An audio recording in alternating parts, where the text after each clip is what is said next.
Nama saya Pirgong Sregar. Saya murni membantu Makti karena kemanusiaan. Dan saya lihat rumahnya tidak layak huni. Dan saya berinisiatif untuk membuat tempat tinggal layak huni.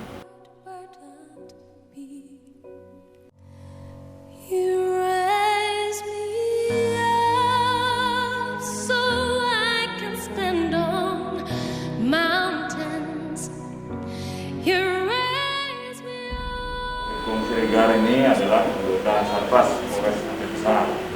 Terima kasih sudah memberikan bantuan kepada orang ibu yang berusia 70 tahun ya. 70 tahun, dia tinggal di gubuk yang tidak layak untuk ini. Dan dengan inisiatifnya sendiri memberikan bantuan, membangunkan rumah yang diambil.